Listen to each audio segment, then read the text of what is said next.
Kita persiapkan hati kita untuk kita datang pada Tuhan. Kita tunduk kepada sejenak. Kita mau bersyukur pada Tuhan buat kasih-Nya yang sungguh luar biasa bagi kita. Haleluya Yesus. Bapak, kami mengucap syukur Tuhan, terima kasih buat kasih-Mu yang sungguh luar biasa bagi kami Tuhan. Hingga kami masih ada di sini Tuhan pada hari ini untuk memuji dan menyembah Engkau Tuhan.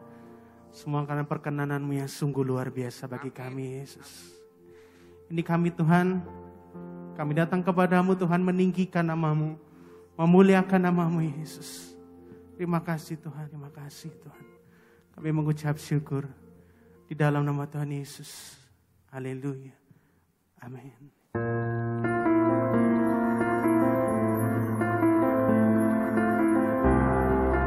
Kami berterima kasih. Terima kasih.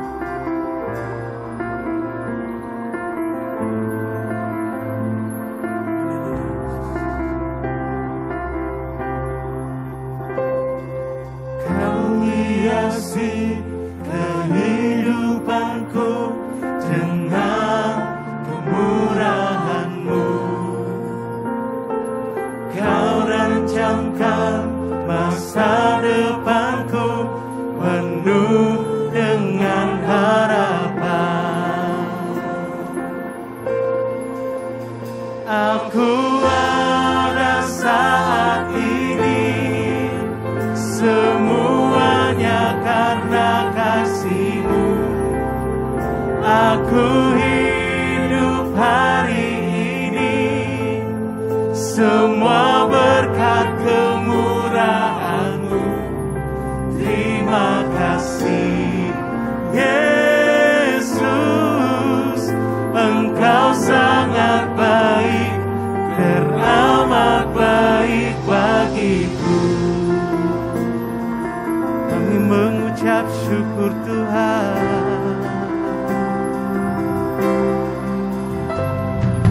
Kau hiasi kehidupanku dengan kemurahan-Mu. Kau rancangkan masa depanku penuh dengan harapan. Aku ada saat ini, semuanya karena kasih-Mu. Aku hidup hari ini, semua berkat kemurahan-Mu. Terima kasih Yesus, Engkau sangat baik, teramat baik. Aku ada saat ini, semuanya karena kasih-Mu. Aku hidup hari ini, semua berkat kemurahan-Mu. Terima kasih Yesus, Engkau sangat baik, teramat baik bagiku.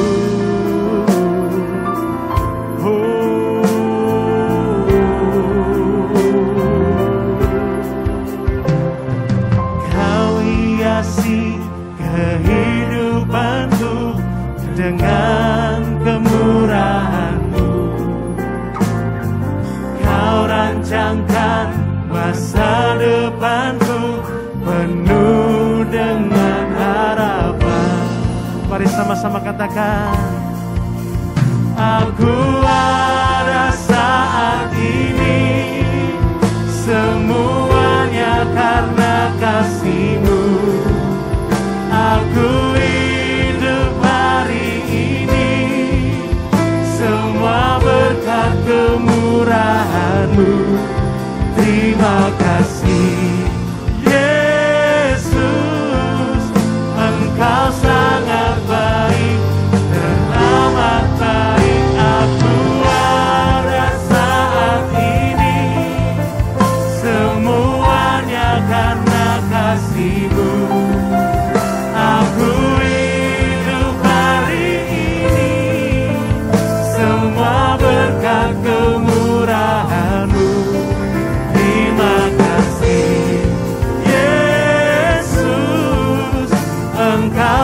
sangat baik, teramat baik bagiku. Aku ada saat ini, semuanya karena kasih-Mu. Aku hidup hari ini, semua berkat kemurahan-Mu. Terima kasih Yesus, Engkau sangat baik, teramat baik. Aku ada saat ini, semuanya karena kasih-Mu. Aku hidup hari ini, semua berkat kemurahan-Mu. Terima kasih Yesus, Engkau sangat baik, teramat baik bagiku. Mari ambil waktu senang. Kami mengucap syukur Tuhan Yesus. Haleluya Tuhan. Semua karena berkat kemurahan-Mu Tuhan. Semua karena berkat kemurahan-Mu kami dapat hidup Tuhan. Kami dapat menikmati hari ini Yesus. Kami dapat meninggikan, memuji dan menyembah Engkau Tuhan. Terima kasih Yesus. Terima kasih Yesus. Terima kasih Tuhan. Terima kasih Yesus. Mari sama-sama katakan terima kasih Tuhan. Terima kasih Yesus. Terima kasih Tuhan. Terima kasih Yesus. Haleluya Yesus. Sama-sama katakan, aku ada saat ini, Semuanya karena kasih-Mu. Aku hidup hari ini, semua berkat kemurahan-Mu. Terima kasih Yesus, Engkau sangat baik.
berkata atas kami Tuhan, penuhi kami, menjamah setiap kami Tuhan.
Kemuliaan buat Tuhan kita Yesus Kristus. Haleluya.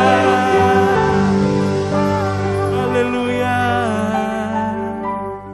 Kami mengucap syukur, terima kasih Tuhan buat kasih-Mu yang sungguh luar biasa bagi kami Tuhan. Haleluya Yesus, terima kasih Tuhan, terima kasih. Bertata atas kami Tuhan, penuhi setiap kami Tuhan. Kau lihat setiap hati yang rindu untuk menyembah-Mu pada hari ini Tuhan. Terima kasih Tuhan, terima kasih. Kami ucap syukur. Dan Kau sertai pada dari awal pertengahan hingga akhirnya di dalam nama Tuhan Yesus. Semua yang percaya berkata amin. Berikan kemuliaan buat Tuhan kita Yesus. Haleluya. Mari semuanya mau menyembah Tuhan.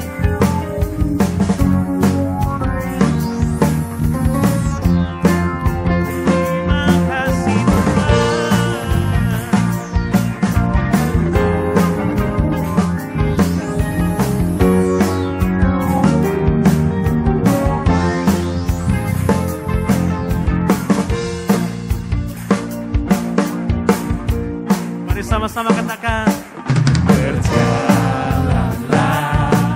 di depanku dan tuntunku di setiap langkahku. Ku tak selalu berharap padamu, sahabatku, Bapa dan Rajaku. Terimalah semua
buat Tuhan kita Yesus, haleluya. Dialah Raja pemenang kita, mari kita serukan namanya, haleluya. Berikan kemuliaan buat Tuhan kita Yesus, haleluya. Mari semua bertepuk tangan.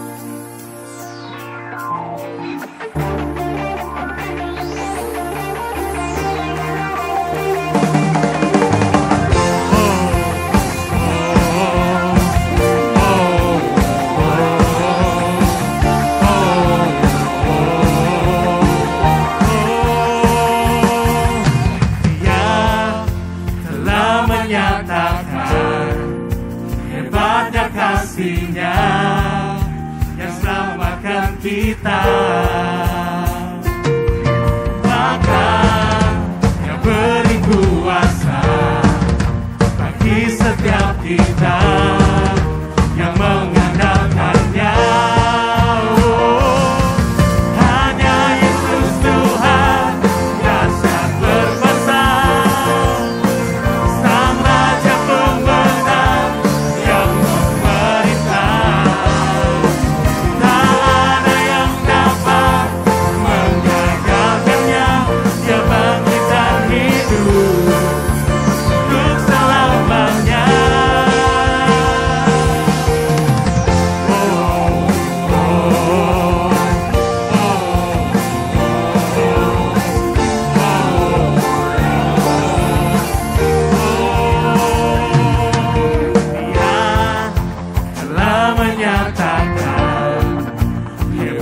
kuasa-Nya yang menjaga kita,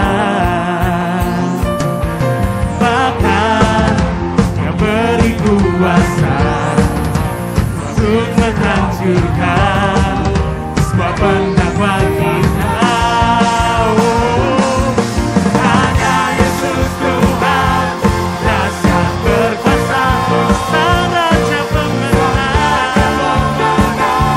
yang memerintah. Tak ada yang dapat menggagalkannya. Dia bangkit dan hidup untuk selamanya. Hanya Yesus Tuhan dahsyat berkuasa, Sang Raja pemenang yang memerintah. Tak ada yang dapat menggagalkannya. Dia bangkit dan hidup untuk selamanya. Mari sama-sama katakan, hanya Yesus Tuhan dahsyat berkuasa, Sang Raja pemenang yang memerintah. Terima kasih Tuhan. Ada yang dapat menggagalkannya. Dia bangkit dan hidup untuk selamanya. Haleluya. Hanya Yesus Tuhan dahsyat berkuasa, Sang Raja pemenang yang memerintah. Tak ada yang dapat menggagalkannya. Dia bangkit dan hidup untuk selamanya. Dia bangkit dan hidup untuk selamanya. Dia bangkit dan hidup untuk selamanya.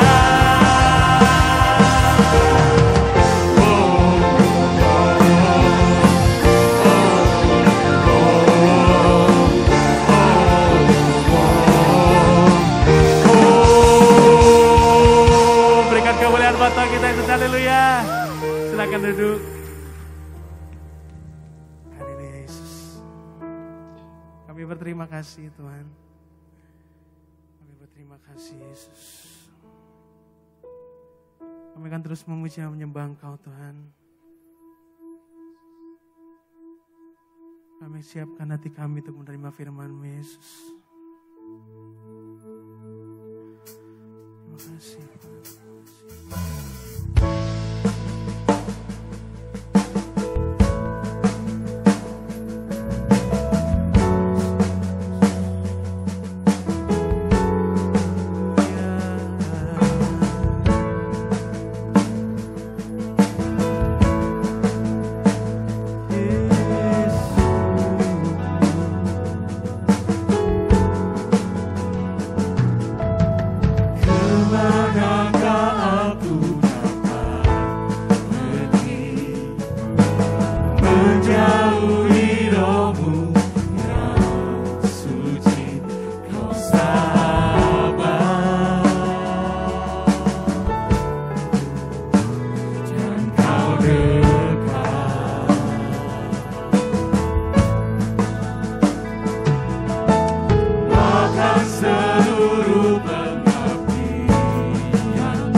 untuk dimengerti.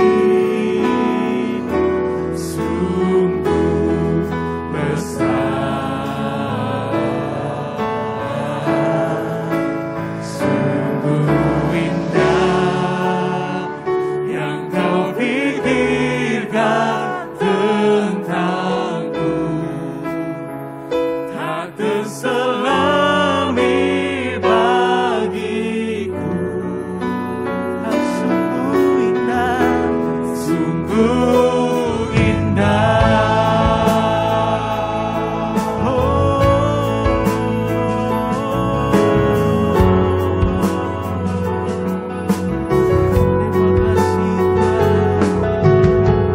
Kemanakah aku dapat pergi, menjauhi rohmu yang suci, kau sahabat, dan kau dekat, Kami berterima kasih Tuhan Yesus. akan seluruh pengabdianku, tak bisa membalas kesetiaanmu. Sungguh mulia Dan berharga. dan berharga. Mari sama-sama katakan. Sungguh besar pengorbananmu bagiku,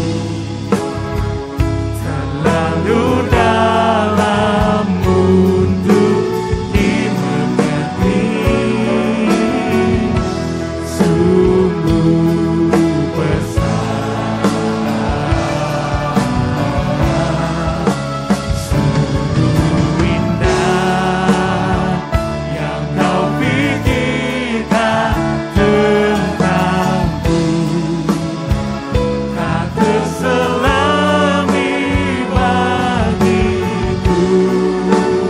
Kau sungguh indah. Indah, Oh, sungguh besar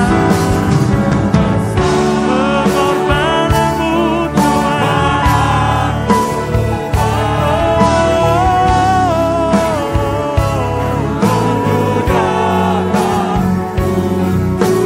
Terlalu dalam untuk dimengerti.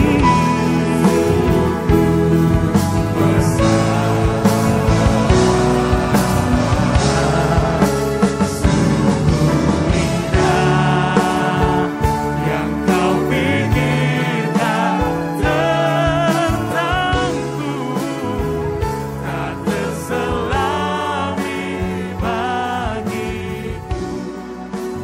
Kau sungguh indah. Sungguh indah. Shalom Bapak Ibu, Saudara-saudari yang dikasih oleh Tuhan. Mari kita semua satukan hati kita berdoa dulu kepada Tuhan sebelum kita mendengarkan firman-Nya. Tuhan Yesus, terima kasih banyak untuk kasih setiamu yang sungguh luar biasa dalam hidup kami. Tidak bisa kami sebutkan satu persatu kebaikan dan kasih-Mu Tuhan. Dan saat ini kami duduk diam di hadirat Tuhan. Kami telah menaikkan pujian dan penyembahan untuk Engkau satu-satunya Allah kami. Dan saat ini hati kami siap untuk mendengarkan firman-Mu. Kami siap untuk Engkau ubahkan ya Tuhan. Biarlah Roh Kudus-Mu bekerja di dalam hati dan pikiran kami. Terima kasih Tuhan Yesus Kristus. Hanya di dalam nama-Mu Tuhan Yesus kami berdoa dan mengucap syukur. Haleluya. Amin. Oke, sekali lagi shalom semuanya. Senang sekali saya kembali hadir di sini untuk melayani Bapak Ibu Saudara-saudari yang terkasih. Dimanapun Anda berada semuanya, sudah siap ya dengan Alkitabnya atau dengan Alkitab elektroniknya. Hari ini firman Tuhan yang akan saya bawakan adalah tentang hati yang baru. Ya, hati yang baru. Ini berhubungan dengan pertobatan ya. Biasanya kalau orang yang baru bertobat itu seharusnya mempunyai hati yang baru. Cuman dulu banget waktu awal-awal saya bertobat, saya nggak paham ini tentang hati yang baru ini. Saya pikir bertobat itu ya cukup minta maaf sama Tuhan, sadar akan kesalahan atau dosa-dosa yang pernah diperbuat. Setelah itu ya berusaha untuk tidak melakukan itu lagi. Tapi pada saat saya menjalani kehidupan bersama dengan Tuhan setelah saya bertobat, setelah saya dibaptis, kemudian saya melayani, tapi kok saya rasa hidupnya kok sama aja ya dengan sebelum saya bertobat. Kok waktu saya diperhadapkan dengan orang-orang yang menyebalkan misalnya, atau orang-orang yang dengan sengaja menyakiti hati saya atau mengecewakan saya, atau mungkin juga dengan pencobaan-pencobaan yang harus dihadapi dalam kehidupan anak Tuhan, itu hati saya responsnya kok tetap sama dengan sebelum saya bertobat. Kok setiap bertemu dengan orang yang menyebalkan atau orang yang menyakiti hati saya, rasanya kok sulit banget mau mengampuni orang itu. Padahal saya tahu firman Tuhan. Saya tahu firman Tuhan itu kita harus mengampuni mereka yang menyakiti hati kita. Tapi kok susah sekali. Dan juga kok masih ada rasa-rasa iri dalam hati. Atau kok masih membanding-bandingkan diri saya ini dengan orang lain. Kesuksesan saya dengan orang lain. Saya melihat aduh orang lain kok enak hidupnya dan bla bla bla bla. Nah itu kebiasaan kita manusia kan ya. Melakukan hal-hal seperti itu. Membandingkan hidup kita dengan hidup orang lain yang kelihatannya itu rumputnya jauh lebih hijau gitu istilahnya. Hal-hal seperti itulah. Itu hal-hal yang sepele. Belum lagi hal-hal yang lebih berat. Ya tentang pengampunan tadi, atau mengasihi orang yang sudah menyakiti hati kita. Misalnya kalau diperhadapkan dengan pasangan yang berselingkuh, apa kita masih bisa mengasihi? Apa kalau mengampuni ya mungkin bisa mengampuni di mulut, tapi kalau dari hati. Nah, hal-hal seperti ini yang sebenarnya banyak sekali orang Kristen atau anak-anak Tuhan yang katanya sudah bertobat, sudah lahir baru katanya. Tapi hatinya itu rupanya masih belum diperbarui. Seperti yang saya alami dulu waktu awal-awal bertobat. Saya pikir saya sudah baik-baik saja. Rupanya saya tidak baik-baik saja. Karena yang tahu hati saya itu hanya Tuhan. Nah, semua anak-anak Tuhan yang sudah mengalami pertobatan, yang sudah benar-benar sadar akan kesalahan yang dilakukan, kemudian pengen benar-benar bertobat, hidup baru, hidup yang penuh damai sejahtera, pokoknya berbeda dengan hidup yang dulu masih terbelenggu dengan dosa, itu Tuhan sudah menyiapkan semua janji-janji firman-Nya yang sangat luar biasa buat semua anak-anak Tuhan. Cuma kalau hati kita itu masih kaku, masih keras, masih kotor lah istilahnya ya, belum benar-benar diperbarui, semua janji Tuhan yang Tuhan sudah sediakan buat kita, itu rasanya seperti tidak bisa dinikmati dengan sungguh-sungguh, juga seperti ada semacam penghalangnya antara kita dengan janji Tuhan itu, atau mungkin Tuhan sudah memberkati kita, tapi hati kita ini masih belum bisa benar-benar beres dengan hidup kita sendiri, dengan diri kita sendiri, sehingga berkat yang Tuhan berikan kepada kita itu rasa-rasanya bukan berkat yang wow seperti ekspektasi kita. Padahal berkat sekecil apapun itu tanda bahwa Tuhan sangat mengasihi kita. Hanya saja karena hati kita yang masih keras, masih kaku, masih tidak taat dan lain sebagainya, hati yang lama, manusia yang lama itu masih ada dalam diri kita, itu tidak bisa membuat kita benar-benar mensyukuri apa yang Tuhan berikan kepada kita. Contohnya, kalau seandainya Tuhan memberkati kita dengan sebuah rumah yang mewah, ya, sebuah rumah yang mewah, kemudian harta yang berkelimpahan, tapi kalau hati kita belum benar, bagaimana kita bisa menikmati itu? Yang ada kita pasti akan negatif thinking terus. Kita akan berpikir, jangan-jangan nanti kalau ada yang ambil rumahku atau ada yang ambil hartaku, malah hidupnya dan hatinya jadi nggak aman. Ya kan, Tuhan tidak menginginkan hal tersebut terjadi pada semua anak-anaknya. Maka dari itu, sebelum seseorang itu benar-benar mendapatkan berkat kelimpahan dan juga janji Tuhan digenapi dalam kehidupan orang itu, harus dipastikan bahwa hati orang itu harus sudah diperbaharui. Ya, Tuhan itu mau hati kita diperbarui terlebih dahulu sebelum hidup kita dan masa depan kita diperbarui oleh Tuhan. Mari kita buka di Yehezkiel pasal 36. Yehezkiel pasal 36 ayat 26 sampai 27. Kita baca bersama. Kamu akan kuberikan hati yang baru dan roh yang baru di dalam batinmu. Dan aku akan menjauhkan dari tubuhmu hati yang keras dan kuberikan kepadamu hati yang taat. Ayat 27, rohku akan kuberikan diam di dalam batinmu dan aku akan membuat kamu hidup menurut segala ketetapanku dan tetap berpegang pada peraturan-peraturanku dan melakukannya. Jadi rupanya ini pesannya Allah lewat Nabi Yehezkiel untuk bangsa Israel sebelum bangsa Israel benar-benar mau dipulihkan oleh Allah. Yang harus dipulihkan terlebih dahulu adalah hati mereka. Karena kecenderungan hati orang Israel itu mereka gampang banget nyeleweng. Ya, kalau misalnya Bapak Ibu sudah pernah baca Alkitab sampai katam, pasti sering baca kalau bangsa Israel itu sering mendua hati. Mereka menyembah berhala. Setelah mereka diselamatkan Tuhan, sudah hidup mereka aman dan nyaman, mereka menyembah berhala lagi. Gitu aja terus hidupnya. Dan Allah itu tidak suka dengan hati yang seperti itu. Itu kecenderungan hati yang lama, manusia yang lama. Kalau bangsa Israel mau diperbarui, mau menerima berkat Tuhan yang baru, berkat Tuhan yang berkelimpahan di tanah Kanaan yang sudah Tuhan sediakan buat mereka lagi, mereka kembali ke tanah Kanaan, dan mereka bisa menikmati janji Tuhan di tanah Kanaan, tanah perjanjian Tuhan itu, hati mereka harus diperbarui terlebih dahulu. Di ayat 26 ini saya bacakan lagi. Tuhan bilang, Allah Bapa bilang, kamu akan kuberikan hati yang baru dan roh yang baru di dalam batinmu. Dan aku akan menjauhkan dari tubuhmu hati yang keras dan kuberikan kepadamu hati yang taat. Jadi hati kita manusia itu juga sama kerasnya seperti bangsa Israel. Hati yang keras itu hati yang tidak mau taat. Ya, hati yang sangat bebal. Dikasih tahu yang benar, diberikan kritik dan saran, tapi sukanya ngomel.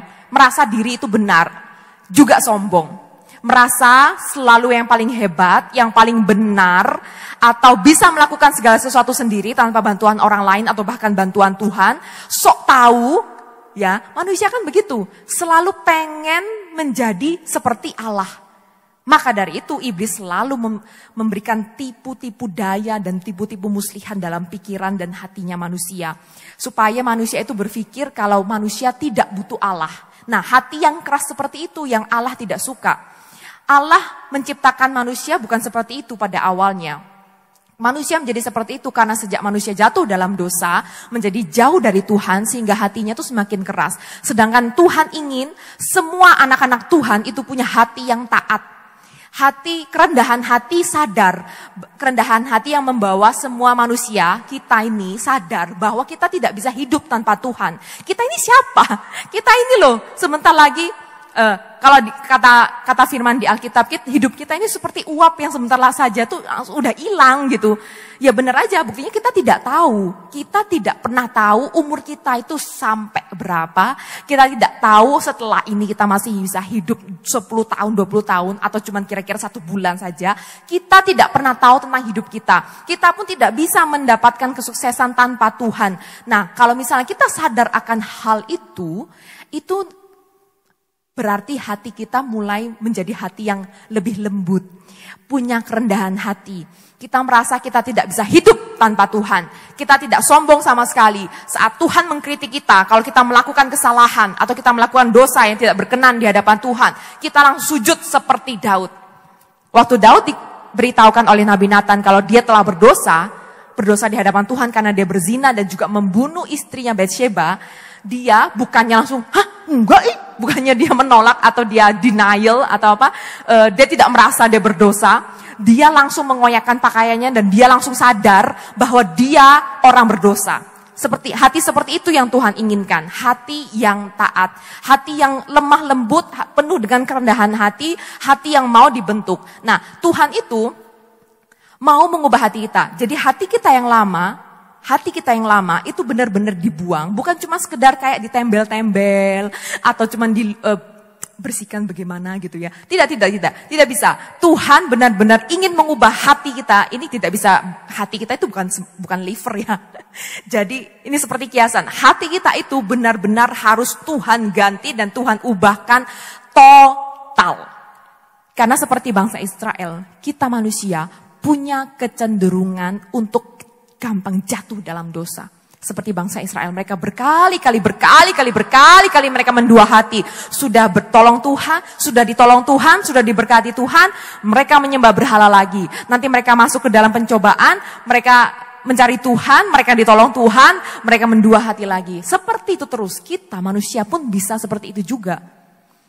Pertobatan itu tidak cuma satu kali saja kita bertobat, minta ampun, kita dibaptis, sudah selesai, berarti kita udah nggak ada tanggungan, nggak ada PR gitu ceritanya, bukan begitu, nggak gitu konsepnya. Jadi pertobatan itu harus kita hidupi setiap hari, karena itu adalah proses kehidupan, salah satu proses kehidupan. Salah satu proses kehidupan dari pertobatan itu juga adalah perubahan hati, merubah hati kita di hadapan Tuhan. Karena kalau hati kita itu tidak benar-benar Tuhan transformasi dan Tuhan ubahkan pada saat kita menghadapi pencobaan, ya jelas kita manusia. Kita manusia masih tinggal dalam daging yang sangat lemah ini. Kita masih tinggal di dunia yang selalu menawarkan semua kenyamanan-kenyamanan, nafsu-nafsu duniawi yang membuat kita bisa jauh lagi dari Tuhan. Itu akan menarik kita untuk jauh dari Tuhan, menarik kita untuk tidak taat sama Tuhan.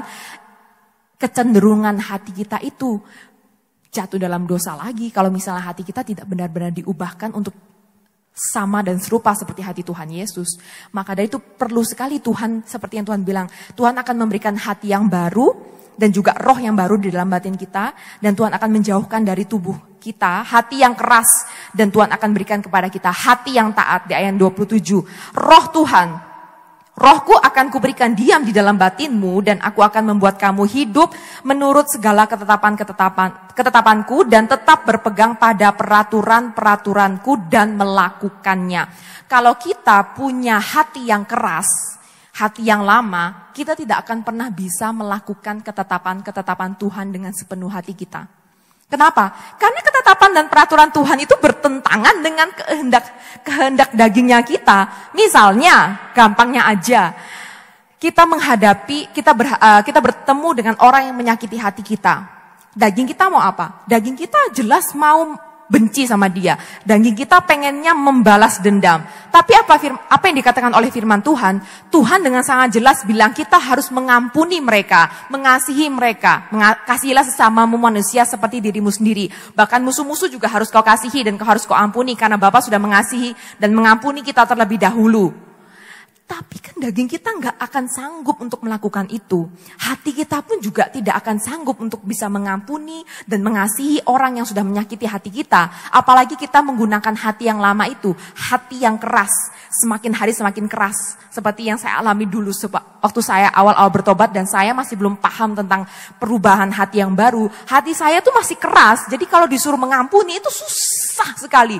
Susah, walaupun saya tahu kebenaran firman Tuhan, tapi saya masih menggunakan hati yang lama. Hati yang sudah bobrok dan seharusnya diganti dengan hati yang baru. Hati yang serupa seperti hatinya Tuhan Yesus.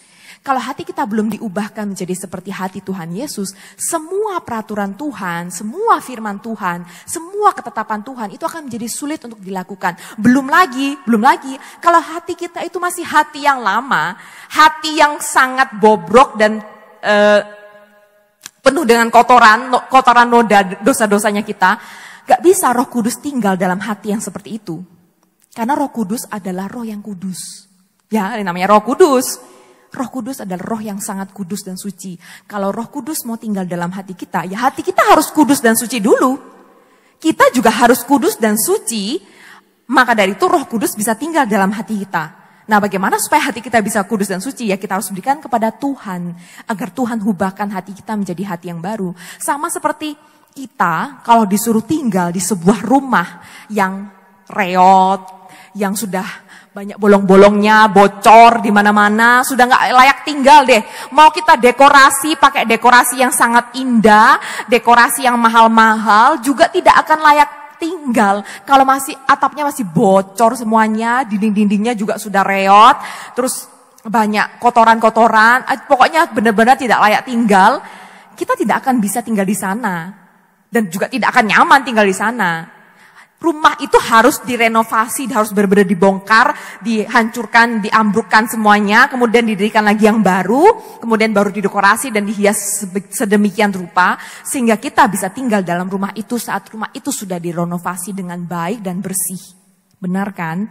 Roh Kudus juga begitu. Tidak mungkin Roh Kudus bisa tinggal dalam hati yang masih reot, masih banyak bocornya, masih kotor. Tidak akan pernah bisa. Dan kalau Roh Kudus tidak tinggal dalam hati kita, tidak tinggal di dalam diri kita tidak akan pernah bisa mencapai tujuan yang Tuhan tentukan dalam hidup kita. Kita tidak akan bisa melakukan apapun yang Tuhan kehendaki. Kita juga tidak bisa melayani Tuhan dengan sepenuh hati. Kita juga tidak bisa melakukan semua firman dan ketetapan Tuhan. Karena jikalau kita melakukannya dengan kekuatan kita pasti akan gagal. Bukan dengan kekuatan dan gagahnya kita soalnya. Semuanya itu karena Roh Kudus. Kita bisa mengampuni, kita bisa mengasihi, kita bisa kasih kesempatan yang kedua. Kita bisa mendidik anak yang nakal atau anak yang sangat susah diatur misalnya dengan penuh kesabaran. Kesabarannya dari mana? Kesabarannya pasti dari Tuhan lewat Roh Kudus yang tinggal dalam hati kita. Jadi kunci kehidupan kita supaya kita bisa sukses baik di hidup yang di dunia ini maupun hidup di kekalan nanti, kita butuh Roh Kudus dan kita juga butuh hati yang baru. Nah, bagaimana cara yang kita bisa punya hati yang baru? Kita buka di Efesus. Nah, kembali lagi sih ujung-ujungnya hati yang baru itu seperti yang saya bilang tadi berhubungan dengan pertobatan, dengan manusia baru ya. Efesus pasal 4 ayat 21 sampai 24. Karena kamu telah mendengar tentang Dia dan menerima pengajaran di dalam Dia menurut kebenaran yang nyata dalam Yesus, yaitu bahwa kamu berhubung dengan kehidupan kamu yang dahulu harus menanggalkan manusia lama yang menemui kebinasaannya oleh nafsunya yang menyesatkan, supaya kamu dibaharui di dalam roh dan pikiranmu dan mengenakan manusia baru yang telah diciptakan menurut kehendak Allah di dalam kebenaran dan kekudusan yang sesungguhnya. Jadi yang pertama di ayat yang ke-21, karena kamu telah mendengar tentang Dia, Tuhan Yesus, dan menerima pengajaran di dalam Dia menurut kebenaran yang nyata dalam Yesus. Jadi kita harus menerima firman kebenaran itu. Catat poin yang pertama adalah menerima atau terimalah firman kebenaran Tuhan.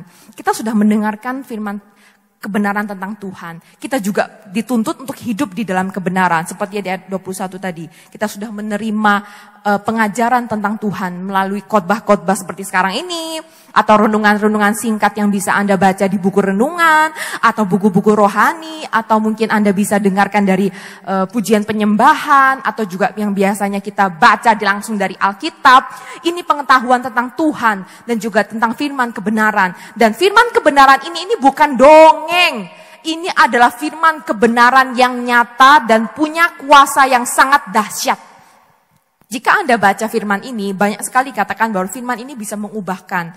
Firman ini bisa mengajarkan mana yang baik dan mana yang tidak baik. Mana yang berkenan buat Allah dan juga bisa menyatakan kesalahan kita. Firman ini juga sebagai pelita dan terang bagi jalan kita dan terang kita dan kaki kita. Segala sesuatu yang kita butuhkan dalam hidup kita, semuanya ada di sini. Di Alkitab, di firman Tuhan. Ini seperti manual book hidupnya kita. Tapi kalau kita cuma membaca Alkitab atau mendengarkan firman hanya sekedar untuk tahu pengetahuannya saja. Oh iya, saya tahu kalau Tuhan Yesus itu adalah keturunan Abraham. Papanya namanya Yusuf, mamanya namanya Maria. Dia lahir di Bethlehem, tapi dia adalah orang Nazaret. Kalau pengetahuan seperti itu namanya pengetahuan sejarah, bukan pengetahuan firman. Sedangkan yang Allah mau untuk kita benar-benar lakukan adalah firman ini hidup di pikiran dan hati kita.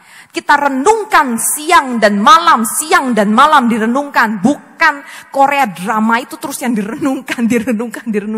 Atau mungkin kita terus merenungkan dan mengingat-ingat kesalahan orang lain. Bagaimana orang itu mengecewakan kita, membuat hati kita sangat pedih. Bagaimana anak kita ini susah banget dididik dan segala macam masalah-masalah lainnya. Kalau kita merenungkan masalah terus, ya pikiran dan hati kita lama-lama semakin hari semakin hancur. Karena kita melihat kepada masalah, karena masalah itu lebih besar daripada kekuatan kita. Padahal sebenarnya kita punya kuasa yang jauh lebih besar loh. Kita punya kuasa jauh lebih besar daripada masalah-masalah yang ada di hadapan yang kita. Kuasa firman Tuhan, kuasa Allah dalam diri kita. Ada amin? Kuasa Allah itu jauh lebih besar dari apapun. Kalau kita benar-benar mau mengakui hal itu. Kalau kita menganggap Tuhan kita seperti Tuhan yang biasa-biasa saja. Bahkan sepertinya tidak ada Tuhan. Cuma sekedar ya tahu kayaknya ada Tuhan. Tapi ya udah gitu. Terus tidak menganggap Tuhan itu benar ada dan benar-benar hebat. Ya kuasa firman ini juga seperti akan biasa-biasa saja dalam kehidupan kita. Sedangkan firman ini sangat bisa mengubah kita. Firman ini yang bisa menyucikan hati kita kembali. Firman ini yang menyucikan hati kita. Karena kita menjadi terbuka pikirannya. Oh, kalau misalnya kita mencuri nanti begini. Kalau kita membunuh nanti begini. Dan lain sebagainya. Tuhan mengajarkan nilai-nilai kehidupan itu lewat kebenaran firman Tuhan. Jadi jangan sampai kita melewati satu hari tanpa mempelajari firman Tuhan. Sama saja kita siap-siap untuk kalah. Bahkan firman Tuhan pun adalah salah satu senjata kita, senjata andalan anak Tuhan yang harusnya dipakai untuk melawan tipu muslihat iblis yang masuk dalam pikiran dan hati kita. Karena iblis akan selalu menyerang pikiran kita, membuat kita meragukan Tuhan, membuat kita meragukan kebesarannya Tuhan, membuat kita melihat masalah daripada kebesarannya Tuhan, membuat kita ragu-ragu akan firman Tuhan. Katanya firman Tuhan begini-gini, tapi kok kayaknya nggak terjadi-jadi ya. Itu iblis tuh paling pinter banget, dia memutarbalikkan fakta, memutarbalikkan firman Tuhan, bahkan firman Tuhan dicuplik sama iblis, dibuat menjadi sesuatu yang membuat kita malah ragu sama Tuhan. Jadi kayak bumerang gitu. Iblis akan selalu berusaha melakukan hal itu dalam pikiran dan hati kita. Iblis juga akan selalu memperalat perasaan kita. Nih hati kita, dalam hati kita pasti ada perasaan kan. Perasaan sedih, galau, kecewa, marah dan sebagainya. Itu yang akan selalu diperalat oleh iblis untuk membuat kita jauh dari Tuhan, meragukan Tuhan dan punya iman yang kecil bahkan malah hilang. Bagaimana cara kita melawan si iblis itu? Ya harus dengan kebenaran firman Tuhan. Kita harus benar-benar paham loh firman Tuhan ini. Bukan cuma sekedar tahu dan hafal. Oh iya, Efesus 4 ayat 21 tadi berkata gini. Tapi kita nggak paham itu maksudnya apa. Memang kita nggak mesti harus bisa langsung paham semuanya seperti para ahli Taurat dan orang-orang teologi. Tidak harus, kita tidak diwajibkan untuk benar-benar memahami per ayat itu punya arti seperti apa.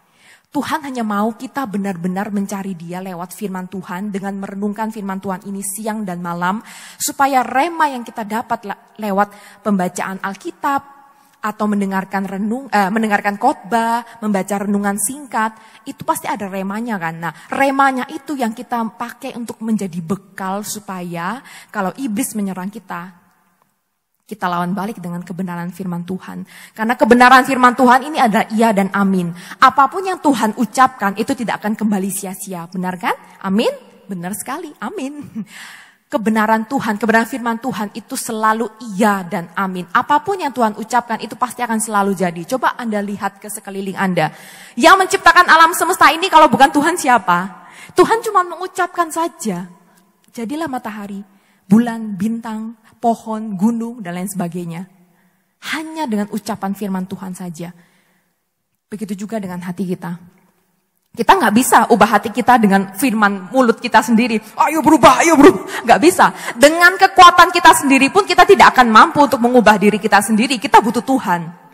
Kita butuh Tuhan, kita butuh firman-Nya. Bagian kita adalah kita menerima firman ini benar-benar masuk. Benar-benar kita hayati dan benar-benar kita pelajari, bukan cuma sekedar membaca.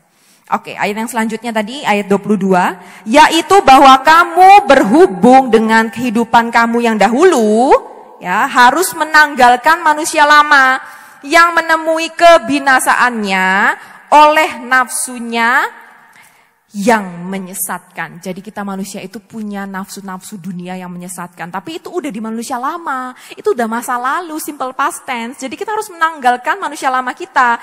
Kemudian ayat 23, supaya kamu dibaharui dalam roh dan pikiranmu. Nah, setelah kita menanggalkan manusia lama kita, maka dari itu pikiran kita dan roh kita bisa diperbarui oleh Tuhan. Dan ayat yang terakhir, ayat 24. Dan mengenakan manusia baru yang telah diciptakan menurut kehendak Allah di dalam kebenaran dan kekudusan yang sesungguhnya. Yang kedua, menanggalkan manusia lama dan mengenakan manusia baru.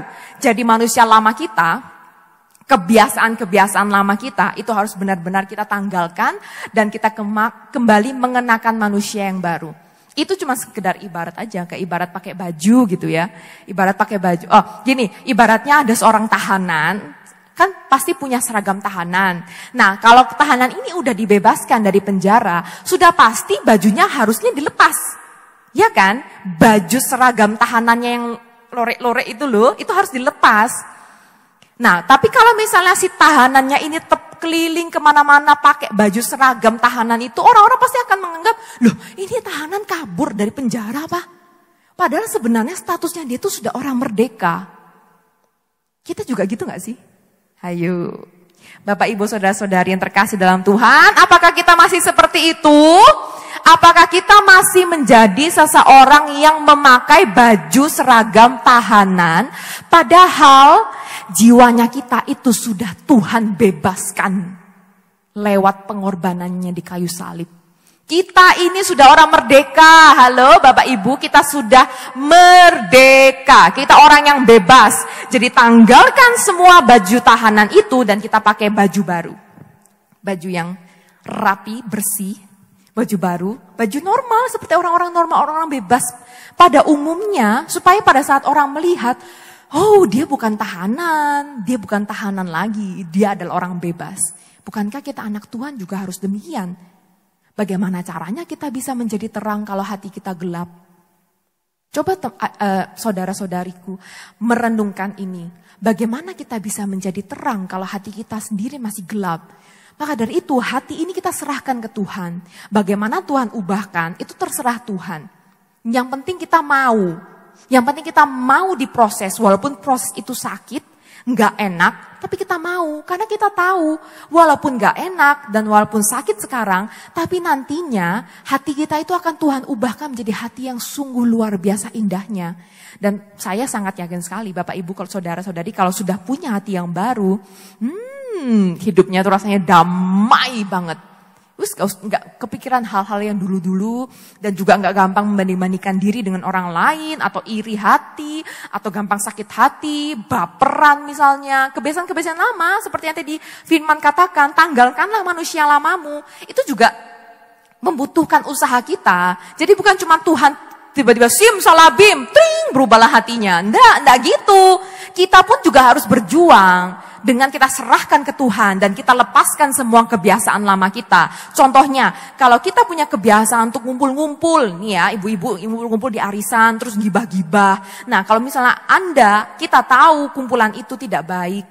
Kumpulan itu selalu membawa kita kepada pencobaan penggibah-gibahan. Ya bagaimana kalau mulai dijauhi? Ya kan? Kalau misalnya kita tidak bisa mengubah orang itu daripada kita yang berubah sama seperti mereka, kenapa enggak kita yang tarik diri dari mereka? Karena pergaulan yang buruk itu merusak kebiasaan yang baik. Kalau kita punya kebiasaan yang baik, tapi kita berkumpul dengan pergaulan yang buruk, ya kita akan menjadi buruk seperti mereka juga. Itu otomatis. Karena sekali lagi saya ingatkan, kita ini manusia. Kita masih tinggal dalam dunia yang penuh dengan dosa dan godaan-godaannya. Dan kita juga masih tinggal di dalam tubuh yang fana. Dalam daging yang bisa membuat kita sangat terlena untuk jatuh ke dalam dosa lagi. Walaupun Tuhan Yesus sudah mati di kayu salib buat kita bisa jatuh dalam dosa lagi kalau kita tidak menjaga-jaga diri kita dan menjaga hati kita. Itu salah satu contoh. Atau misalnya nih, contoh-contoh lainnya. Kalau misalnya seandainya kita tahu kebiasaan lama kita, misalnya kebiasaan lama anak muda nih ya, suka melihat pornografi. suka melihat video-video porno misalnya. Kalau misalnya dia di dalam satu ruangan sendiri, terus ada komputer, ada internet, wifi, langsung pikirannya kepengen search video porno misalnya. Cari cara, gimana caranya supaya tidak lagi searching video porno tersebut.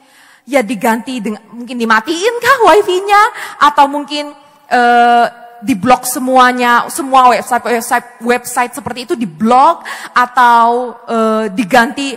Kalau misalnya setiap kali keinginan seperti itu muncul dalam otak, langsung segera buka YouTube, langsung buka firman Tuhan misalnya, atau langsung buka Alkitab, atau pergi dari kamar mungkin.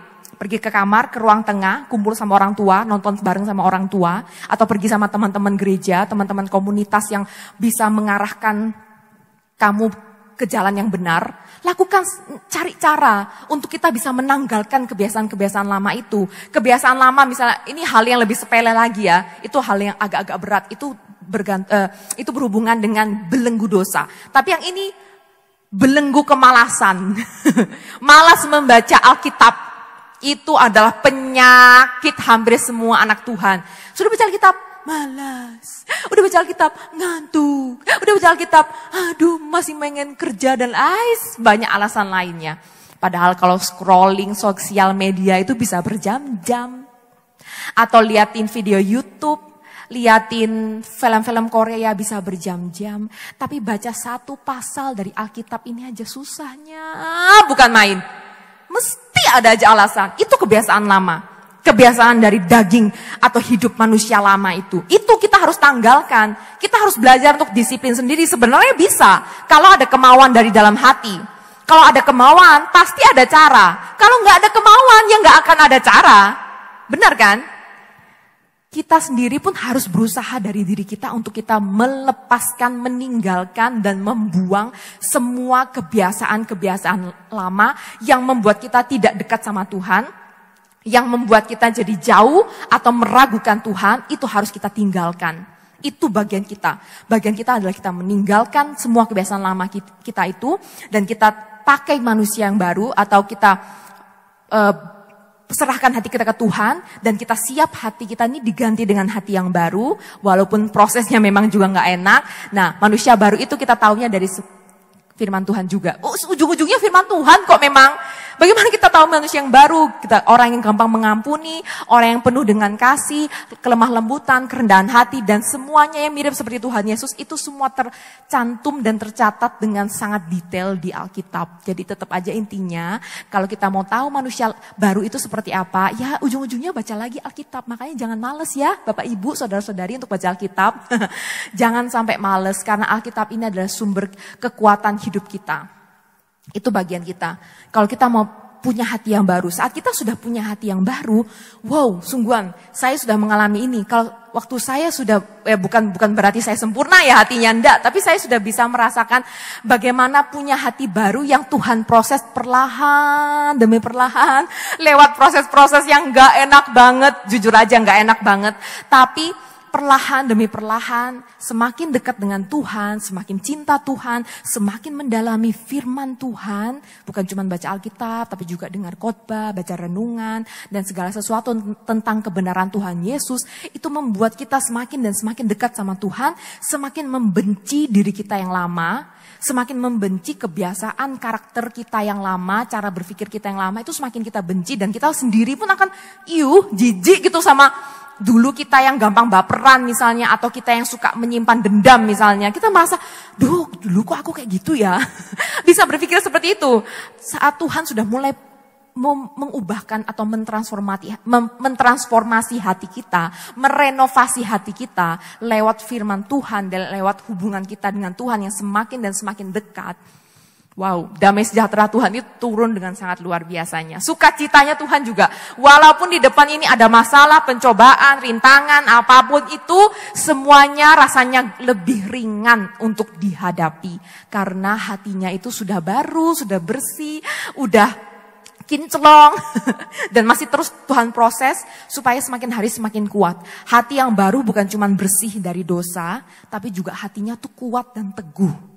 Karena kita anak-anak Tuhan, pada saat kita sudah bertobat, kita itu harus menghidupi kebenaran firman Tuhan. Kita harus hidup dalam kebenaran firman Tuhan. Kita harus menghidupi panggilan kita sebagai anak-anak Tuhan. Setiap orang, setiap anak Tuhan itu diberikan Tuhan panggilan-panggilan yang berbeda-beda. Kita harus menghidupi itu. Karena itu adalah tujuan Tuhan menciptakan kita manusia. Setiap orang harus tahu tujuannya apa. Dan dalam melakukan tujuan itu, dan dalam menghidupi kebenaran firman Tuhan dalam hidup kita, itu sulit. Jujur sulit.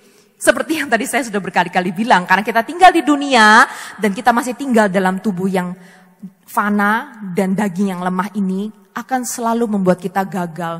Tapi kalau kita punya Roh Kudus yang tinggal dalam hati dan diri kita yang udah diperbarui sama Tuhan, semuanya akan menjadi lebih ringan untuk dilakukan. Karena bukan dengan kuat dan gagah kita, semuanya oleh karena Roh Kudus kita bisa melakukan segala sesuatunya. Semua kehendak Tuhan, semua firman Tuhan, panggilan kita yang kelihatannya berat, kelihatannya mustahil, itu akan lebih gampang untuk dilakukan. Demikianlah firman Tuhan pada malam atau siang atau sore, kapanpun Anda mendengarkan firman Tuhan ini, saya berharap sekali supaya Anda pun bisa mengalami transformasi hati, karena pada saat hati kita itu mau kita serahkan ke Tuhan dan mengizinkan Tuhan untuk mentransformasi dan merenovasi hati kita dan pikiran kita, hidup kita, semua berkat yang Tuhan memang sudah sediakan, janji-janji Tuhan yang sudah gak sabar Tuhan mau genapi, itu Tuhan bisa dengan sangat gampang menggenapinya dalam hidup kita. Karena kita sudah dewasa, karena kita sudah pantas untuk mendapatkan itu. Tapi kalau kita masih punya hati dan pikiran yang busuk, yang lama, yang masih kekanak-kanakan, Tuhan masih belum bisa mempercayakan berkat yang lebih besar lagi buat kita. Sama seperti Anda, gak mungkin Anda yang sebagai bapak atau ibu memberikan harta warisan Anda kepada seorang anak Anda yang masih berpikiran kekanak-kanakan, yang masih suka berfoya-foya, menghabis-habiskan uang Anda. Kan gak mungkin Anda berikan warisan Anda kepada anak Anda kalau dia masih seperti itu. Kecuali kalau dia sudah pintar, sudah pikirannya dewasa, sudah mulai pintar cari uang, sudah mulai pintar kerja, Anda akan berikan warisan Anda untuk sebagai modal kerja dia. Supaya dia dikembangkan, supaya dia semakin menghasilkan lebih banyak lagi cuan-cuan. Misalnya Anda kasih modal 1 miliar, dicuannya 5 miliar. Wah, luar biasa kan? Itu kalau anak Anda sudah berpikiran dewasa dan sudah pintar menyusun dan mengatur keuangan. Tapi kalau anak Anda masih belum pintar, kan gak mungkin Anda kasih duit segitu banyak. Sama juga Tuhan demikian. Tuhan tidak pernah, bukan maksudnya Tuhan itu mau menunda-nunda terus. Apakah janji Tuhan itu bisa digenapi atau tidak dalam hidup kita, itu juga tergantung dari kita. Apakah hati kita siap? Apakah hidup kita ini udah siap untuk menerima janji dan berkat Tuhan? Maka dari itu kita serahkan hati kita kepada Tuhan supaya Tuhan mengubahkan hati kita. Supaya hati kita menjadi hati yang sama dan serupa seperti hati Tuhan Yesus. Mari saudara-saudariku kita sama-sama berdoa. Tuhan Yesus, terima kasih banyak untuk firman yang Kau telah sampaikan kepada kami. Tuhan, biarlah lewat firman yang telah Kau sampaikan ini, firman-Mu benar-benar mengubahkan hati kami dan hidup kami, Tuhan. Kami sangat-sangat rindu agar Engkau mengubahkan hati, hidup, dan masa depan kami. Tolong kami supaya mata kami tertuju hanya kepada Tuhan, fokus hati kami hanya kepada Engkau dan kepada semua janji yang Engkau telah sampaikan kepada kami semua. Kami percaya Tuhan, kami akan menanggalkan semua kebiasaan lama kami, manusia-manusia lama, ataupun karakter-karakter yang tidak baik yang telah kami pertahankan sampai detik ini. Semua hal yang tidak berkenan di hadapan Tuhan akan kami tanggalkan dan akan kami buang. Kami percaya Tuhan akan gantikan semua itu dengan manusia baru, dengan hati yang baru. Dan saat itu Tuhan, kami siap untuk menerima damai sejahtera-Mu, sukacita-Mu, berkat-Mu yang melimpah dan janji-Mu yang luar biasa dalam hidup kami. Bantu kami Tuhan agar kami bisa menjadi anak-anak Tuhan yang menjadi anak-anak terang dan yang menggarami dunia ini Tuhan. Kami serahkan hidup kami dan hati kami ke dalam tangan-Mu Tuhan Yesus. Hanya di dalam nama Tuhan Yesus kami percaya dan berdoa. Haleluya. Amin.